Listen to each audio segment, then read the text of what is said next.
la palabra queda en sus manos. Cuando Moody, el gran evangelista estadounidense, fue invitado en cierta ocasión a predicar en una ceremonia fúnebre, buscó en los 4 evangelios algún sermón fúnebre que Cristo había dado, pero no encontró alguno. Concluyó entonces que Jesús había acabado con todos los entierros a los cuales él concurrió. El gran evangelista se fue, por ejemplo, a Mateo 9:25 y Marcos 5:42, donde encontramos que la hija del encargado de la sinagoga, Jairo, había muerto. ¿Pero qué pasó? ¿Qué hizo Jesús? Resucitó. Entonces Moody descartó ese acontecimiento. Se fue para Lucas 7:15. Allí iba una viuda también con su hijo a enterrarlo. ¿Qué pasó? Jesús llega y ¿qué hace con el hijo? Lo resucita.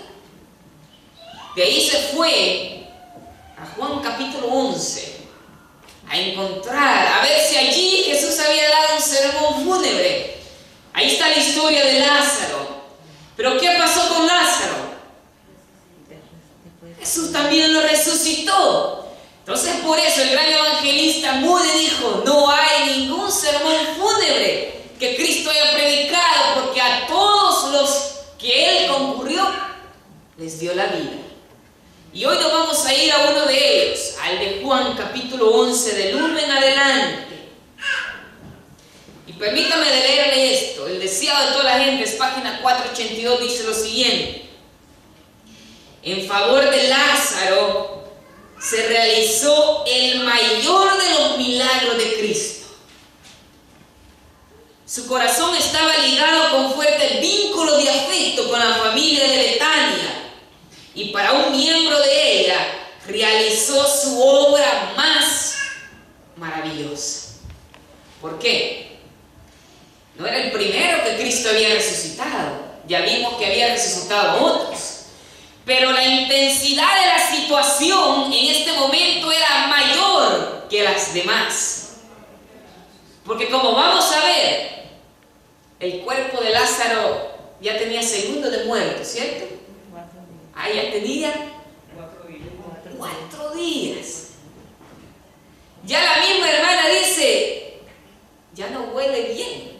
Y es cierto, desde el momento que alguien muere, ya el cuerpo empieza a descomponerse. Ya tenía 4 días. Vamos a leer el verso 1. Entonces se enfermó un hombre llamado Lázaro. ¿De dónde era Lázaro? De Betania. ¿La aldea de quién? De María y de su hermana Marta.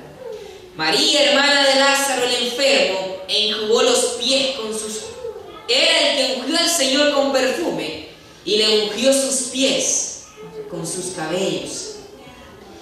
Enviaron pues sus hermanas a decir a Jesús, Señor, aquel a quien amas está enfermo. Al oírlo Jesús dijo, esta enfermedad no es para qué, para muerte, sino para la gloria de Dios, para que el Hijo de Dios sea glorificado por ella. Jesús amaba a Marta, a su hermana y a Lázaro.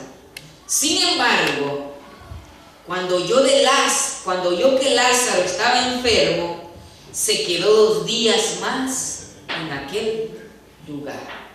Ahora la pregunta es, ¿en qué momentos de la vida se pueden demostrar los buenos amigos o los mejores amigos? Cuando están enfermos. ¿No es acaso en los momentos más difíciles? Allí es donde los verdaderos amigos salen a relucir. Cuando un amigo está enfermo, está necesitado, está en problemas, ahí se ven los amigos, reales amigos. Pero acá como que Jesús no nos está dando al inicio modales de buen amigo. Porque le mandan a decir, mira, a quien tú amas está enfermo. No había muerto, sino que estaba enfermo. Las hermanas mandan a un encargado a a que le dijese a Jesús que Lázaro estaba enfermo. Pero, ¿qué hizo Jesús? ¿Vino con el que envió el recado? No, sino que se quedó 2 días más en el lugar donde estaba. Mire, los discípulos estaban sorprendiendo, porque cuando Jesús iba a casa de estos 3 hermanos, era como que llegaba a su propia casa. Habían días de cansancio y de agotamiento, y el lugar preferido para Jesús para ir a tomar descanso era la casa de Betania, la casa de Lázaro, de Marta y de María.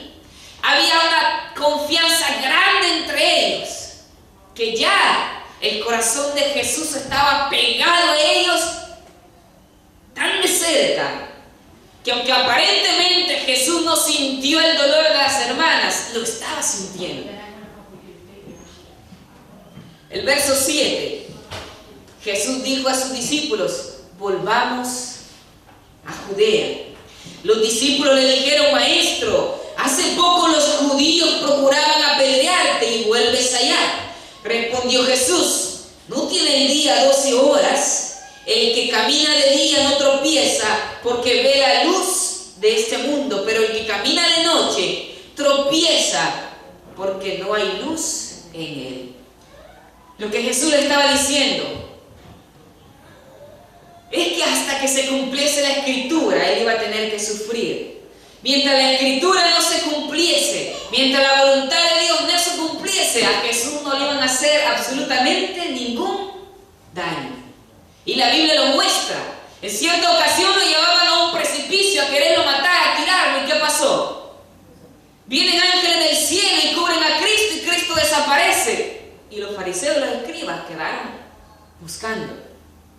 No es que Cristo desaparece así por arte de magia, simplemente ciertos ángeles, según el deseado, vinieron, bajaron, se lo llevaron a otro lugar. Recuerden que Cristo tenía un cuerpo como usted y como yo. Él no podía desaparecer así por así. Pero vemos que la voluntad del Padre todavía no se había cumplido. Ahora el verso 11, después agregó: nuestro amigo Lázaro se ha dormido, pero voy a despertarlo del sueño. Entonces sus discípulos dijeron: Señor, si se ha dormido, ¿qué? Sanará. Pero esto decía Jesús de la muerte de Lázaro, y ellos pensaron que hablaba del reposo del sueño. Entonces Jesús les dijo claramente: Lázaro ha muerto, y me alegro por vosotros que yo no haya estado allá para que creáis. Vamos allá. Entonces Tomás, llamado Gemelo, dijo a sus condiscípulos: vamos también nosotros a morir con él. Ahora yo hago una pregunta. ¿Se había mantenido Cristo Jesús alejado por su propia voluntad del hogar de Marta y de María? ¿Ya lo había hecho voluntariamente Jesús? ¿O simplemente fue una sorpresa? Voluntariamente. Claro. Jesús se alejó voluntariamente, porque la Biblia dice: me alegro por vosotros de que yo no haya estado allá para que ustedes creáis. Jesús ya tenía un propósito. ¿Por qué? Si Jesús se hubiera quedado en casa de Lázaro, de Marta y de María, la muerte jamás hubiera llegado allí, porque ahí estaba la vida. Amén. Y estando la vida, la muerte desaparece. La enfermedad hubiera llegado, porque ahí estaba el que sana. Algo interesante dice acá: aparentemente había dejado solas a Marta y a María, así como al moribundo Lázaro, pero no estaban solos. Cristo contemplaba toda la escena, y después de la muerte de Lázaro, las enlutadas hermanas fueron sostenidas por su gracia. Y esto es algo que me sorprende. Por eso es que una y otra vez debemos de glorificar al Dios al cual servimos, el Dios que nos ama. Aparentemente a veces creemos que Dios ha ocultado su rostro de lo que nos acontece, pero jamás el Dios del universo hace eso con sus criaturas. Acá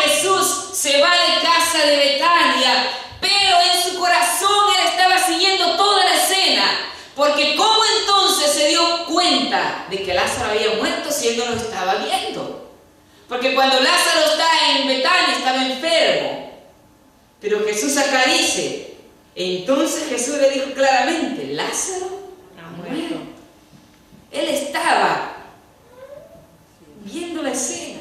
Él estaba viendo cómo las hermanas sufrían, pero él las sostuvo con su maravillosa gracia. Oiga esto. Jesús presenció el pesar de sus corazones desgarrados mientras su hermano luchaba con su poderoso enemigo, la muerte.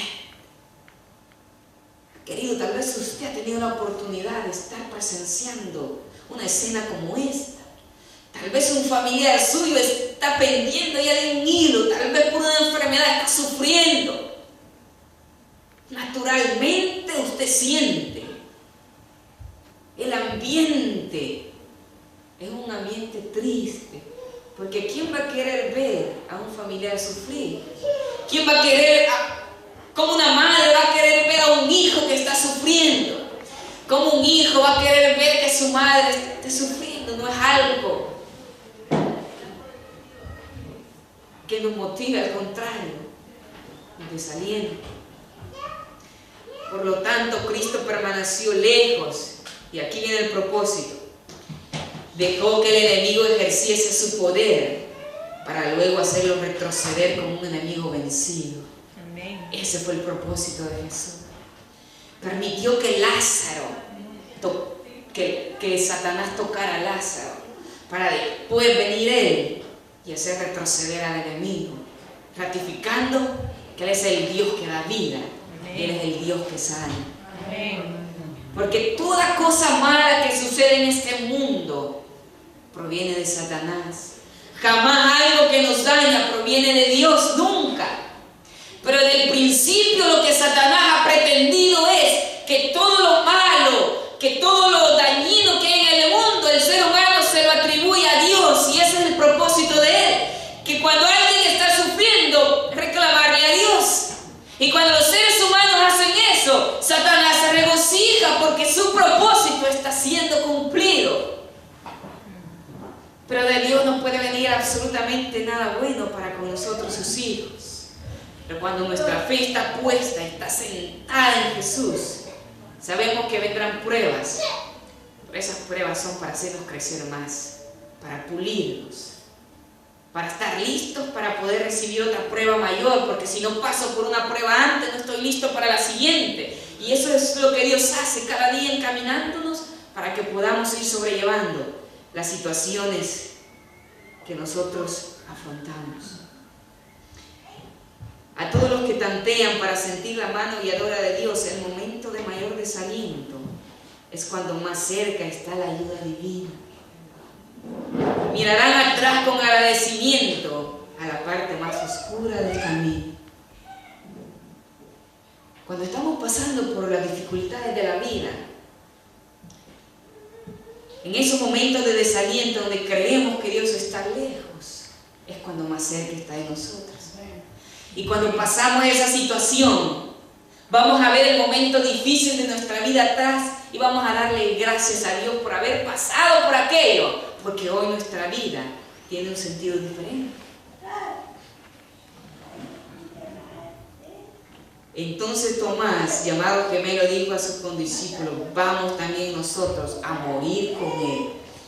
La pregunta es, ¿este Tomás es el mismo que negó a Jesús? ¿O es otro Tomás? Porque aquí encuentro un Tomás valiente. Aquí encuentro un Tomás que le dice a los condiscípulos: vayamos también nosotros a morir con él. Estaba dispuesto a ir y a morir con Cristo. Pero yo encuentro otro Tomás más adelante, después de que Cristo resucitó.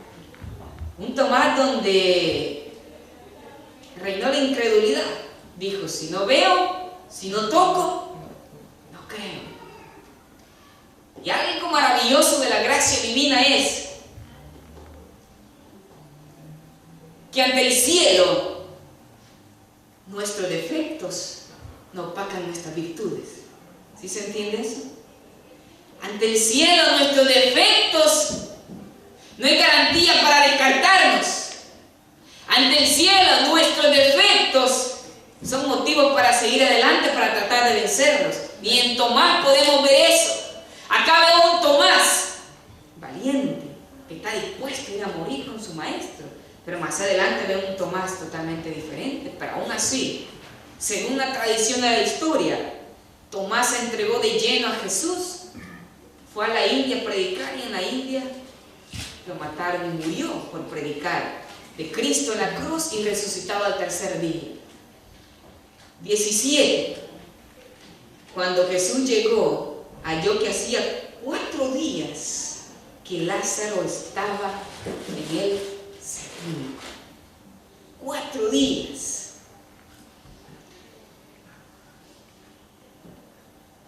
Por eso que una y otra vez digo yo,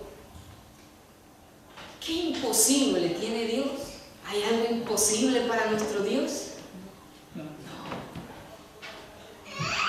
Imagínense, pudo darle vida a un cuerpo que ya estaba allí de 4 días.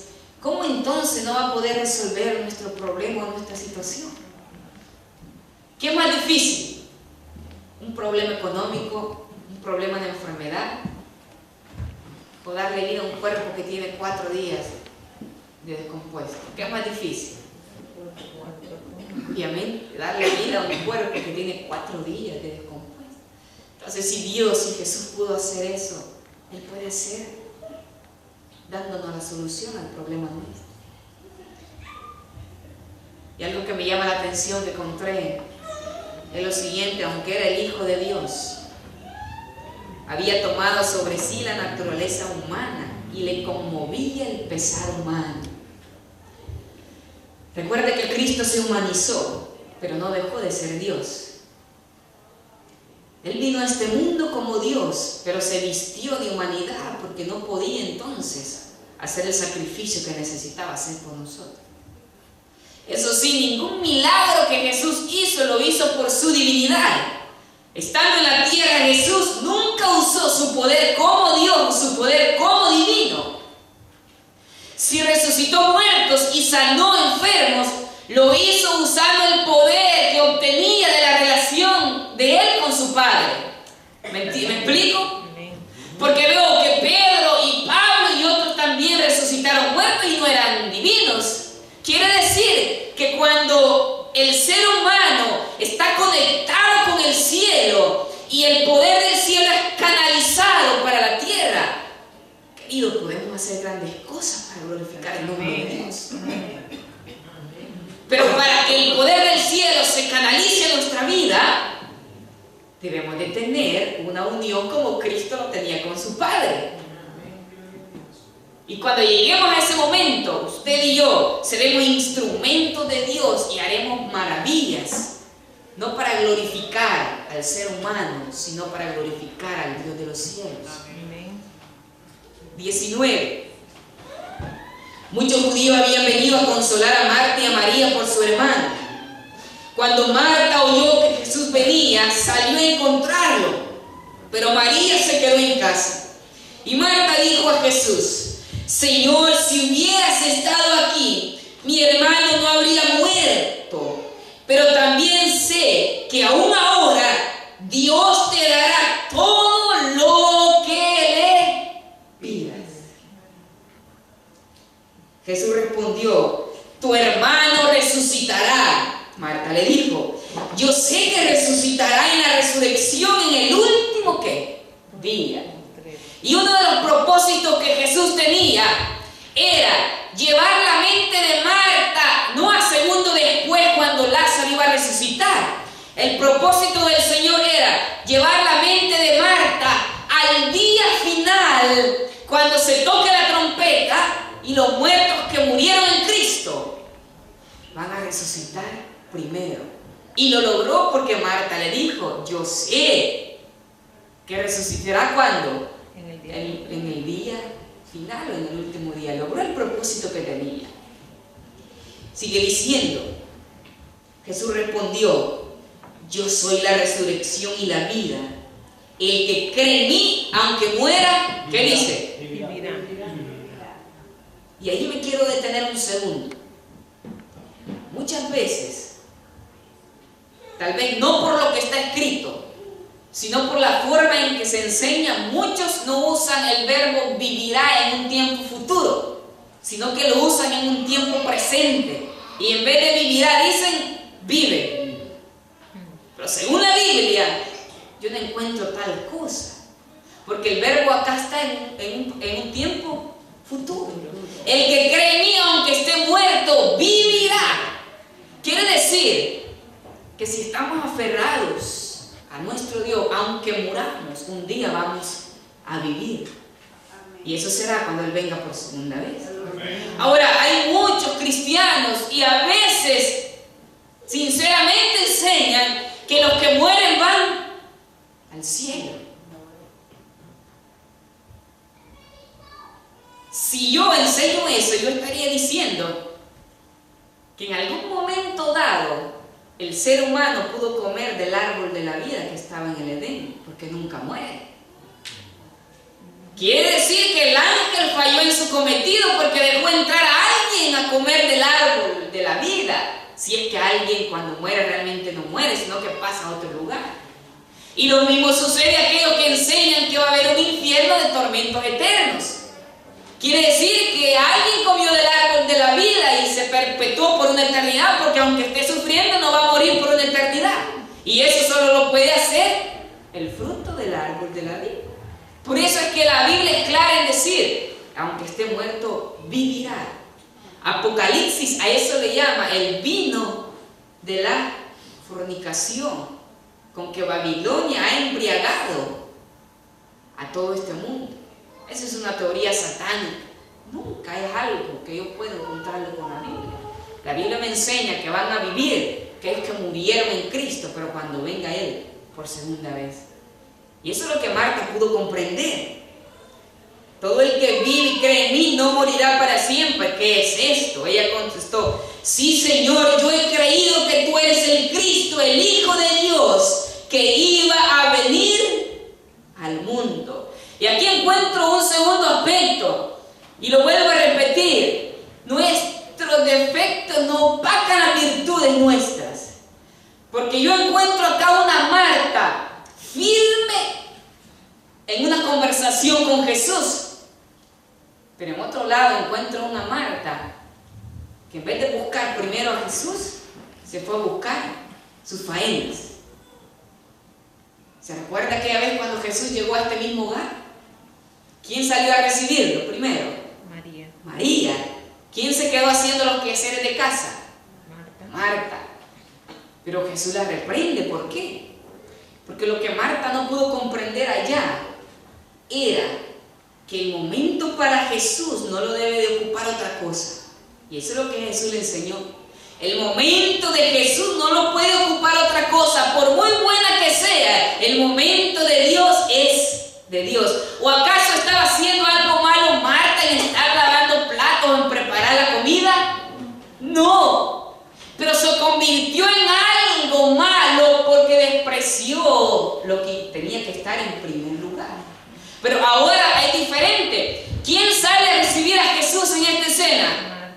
Marta. ¿Quién se queda en casa?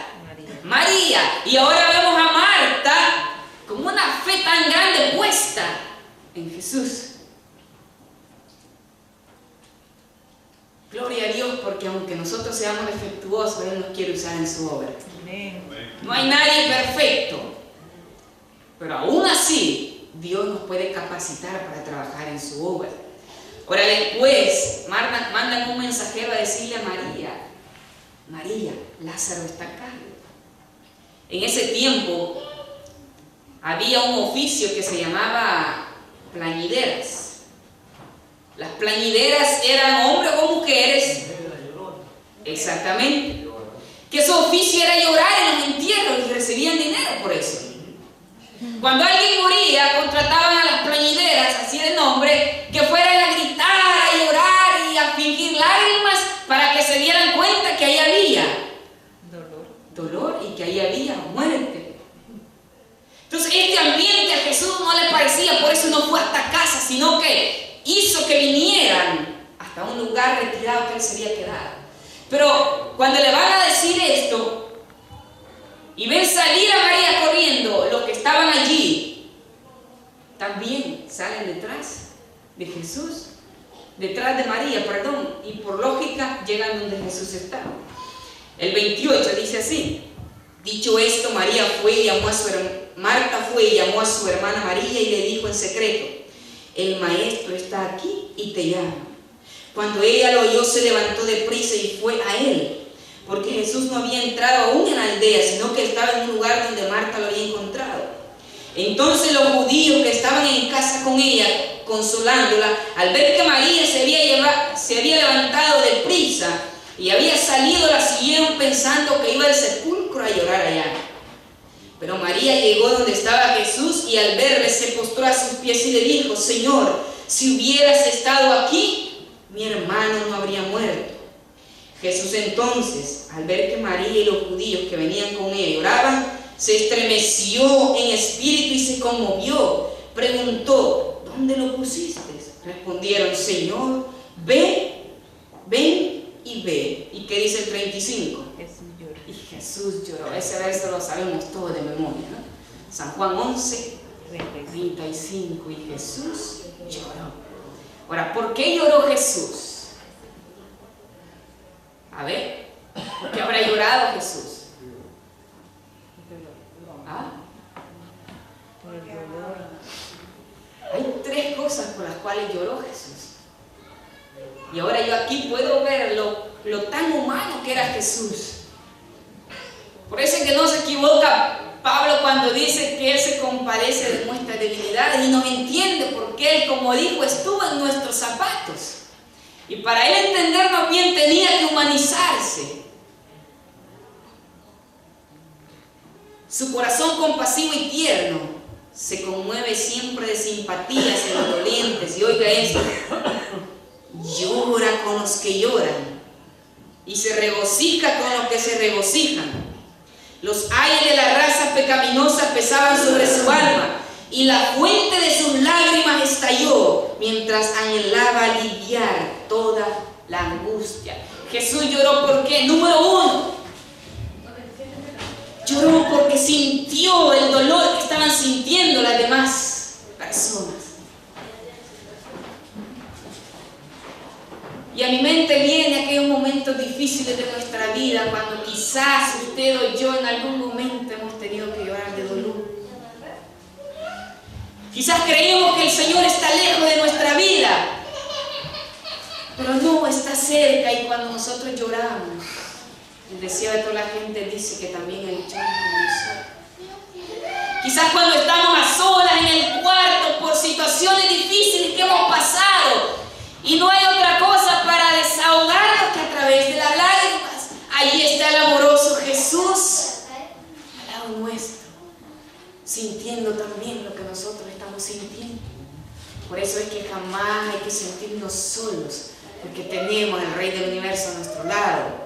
Tenemos al Señor Jesús, que está pendiente de nuestra situación y que si permite que pasemos por algo, es porque después, un paso adelante, vamos a glorificar su nombre por haber pasado por esa situación. En este momento dice que al ver a Marta y a María, las fuentes de sus lágrimas estallaron y Jesús lloró. Ahora, otra razón por la que Jesús lloró: porque sabía que los que estaban consolando a Marta y María, despuesito iban a estar planeando quitarle la vida a él y también a Lázaro. Usted encuentra después que querían matar a Lázaro, porque Lázaro fue una evidencia contundente del poder de Cristo Jesús. Cuando resucitó a la hija de Jairo, Jesús dijo: está muerta, no está muerta, sino que duerme. Entonces los saduceos, que eran los que no creían en la resurrección, acá no podían refutar nada porque ya tenía el cadáver 4 días. Con el caso de la hija de Jairo dijeron: si él mismo dijo que no estaba muerta sino que dormía, entonces no ha hecho ninguna resurrección. ¿Y qué podían decir acá, siendo que el cuerpo ya tenía horas y horas de estar descomponiéndose? Se quedaron, y la mejor opción era buscar a Lázaro y quererlo matar para no haber evidencia. A Jesús también, pero no lo pudieron hacer. Ahora, la tercera cosa por la cual Jesús lloró, su mente se fue hasta el año 70 después de Cristo, cuando Jerusalén fue destruida por Tito y los judíos se expandieron por todo el mundo, y desde ese entonces los judíos están en todo el mundo por lo que pasó en aquella situación. Eso se le vino a la mente y por eso Jesús lloró. Ahora mírenlo, aquí viene lo interesante, con esto vamos a ir terminando. Lázaro. El 36, entonces los judíos dijeron, mirad cómo lo amaba. Algunos dijeron, el que abrió los ojos del ciego no podía haber evitado que Lázaro muriera. El 38, y Jesús, muy conmovido otra vez, fue al sepulcro. En una cueva con una piedra encima, dijo Jesús, ¿qué dijo Jesús? Quitad la piedra. Marta, la hermana del que había muerto, le dijo, Señor, hiede ya. ¿Qué es de cuántos días? De 4. Una frase clave. Jesús dijo, quitad la piedra. Ahora yo pregunto, ¿acaso Jesús no lo hubiera podido quitar? Respondan, con el poder de Cristo, ¿Él podía haber quitado la piedra? ¡Claro que sí! ¿Pero por qué no la quitó? Ahí, miren que toda cosa que Cristo hacía tenía un propósito. Y a ver si encuentro esto acá. El propósito era demostrar que el obrero humano ha de cooperar con la ayuda divina. Hay varias evidencias acá. Por ejemplo, Naamán, Dios le manda un mensaje a decirle a través del profeta, vete al río y sumérgete 7 veces. Ahora, si Naamán no hubiera hecho eso, si hubiera sanado, en las bodas de Caná le dijo, llenen las tinajas. ¿Acaso Jesús no podía llenar las tinajas? Claro que sí, pero Él quiere ver la cooperación nuestra con la de Él. A veces le queremos dejar todo al Señor, a Dios, no queremos hacer nuestra parte. Y la relación con Dios es una relación mancomunada, debe de haber parte humana y parte divina. Acá le dijo, quiten la piedra, porque Él quería ver la cooperación humana con el poder divino. La quitaron, pero Marta le dice, Señor, no, ya llegue, porque es de 4 días. ¿Acaso Jesús le estaba preguntando a Marta, ¿cuántos días tiene? No. Simplemente, Él quería que la voluntad de Él se cumpliese. ¿Y qué pasó? Jesús respondió, ¿no te dije que si crees verás la gloria de Dios? Entonces quitaron la piedra y Jesús alzó los ojos al cielo y dijo, Padre, gracias te doy. ¿Por qué? Me has oído. Yo sabía que siempre me oyes, pero lo dije por causa de los que me rodean, para que crean que tú me has enviado. Habiendo dicho esto, llamó a gran voz, Lázaro, ¿qué? Ven fuera. Sal fuera. Y el muerto salió con las manos y los pies atados con vendas y su rostro envuelto en un sudario. Jesús les dijo, desatadlo y dejarlo ir. Otra vez la cooperación humana. Él les dice, desatarlo y dejarlo ir. En ese momento, en el momento que resucitó a Lázaro, los que estaban allí hicieron un silencio profundo. Ni la respiración se oía para ver qué iba a pasar. Si aquel que había hecho tanto milagro podía darle vida a un cuerpo de 4 días, la impresión para todos fue cuando el que estaba adentro envuelto sale y apenas podía caminar por la envoltura. Entonces ahí comprendieron que el que estaba allí no era un simplemente hombre, sino que era el Hijo de Dios, aunque muchos no creyeron. Yo soy la resurrección y la vida. En Cristo hay vida original que no proviene ni deriva de otra. Cuando la voz del poderoso ángel fue oída junto a la tumba de Cristo diciendo, tu Padre te llama, el Salvador salió de la tumba por la vida que había en él. Quedó probada la verdad de sus palabras. Yo pongo mi vida para volverla a tomar. Tengo poder para tomarla y tengo poder para volverla a tomar. entonces se cumplió la profecía que había hecho a los sacerdotes y príncipes, destruir este templo y en 3 días lo levantaré. Decía toda la gente, página 729 encontramos eso. Otras palabras, en Cristo había vida original. La tendencia que existe es que el Padre resucitó a Jesús. Y es una enseñanza errónea, porque Él era Dios. Y cuando murió la parte humana, pero la divina nunca murió. Y por el poder que había en Él, le volvió a dar vida a lo humano que había muerto. Entonces salió a la vida, porque Él había dicho, yo soy la resurrección y la vida, yo pongo mi vida y yo la puedo tomar. Queridos hermanos, es maravilloso saber que nuestro Dios se preocupa por nosotros. Amén. Que por muy serio el problema que estemos pasando, Dios puede darnos una solución. Antes de buscar a cualquier otra persona o cualquier otro medio, busquemos a Cristo Jesús. El problema nuestro es que cuando estamos en problemas buscamos en primer lugar la ayuda humana, a ver qué es lo que me dice el especialista, a ver qué me dice el doctor, a ver qué me dice el psicólogo, a ver qué me dice el terapeuta. No estoy en desacuerdo con eso, pero primero busquemos la ayuda divina, porque eso no va a fallar. Y permitamos que esa voluntad de Dios se pueda manifestar a través de algún especialista, de alguien que nos pueda ayudar. Sigamos adelante, que un día nuestra esperanza la vamos a ver concretada cuando Cristo venga por segunda vez. ¿Sabe que en ese día la muerte será eliminada? Y todos esos amigos que murieron en el sepulcro van a volver a la vida. Y el primero al cual verán al resucitar será al ángel guardián. Educación, página 294 y 295 encuentran eso, que al resucitar el primero que le va a dar la mano será el ángel guardián, el que estuvo toda la vida con ellos cuidando.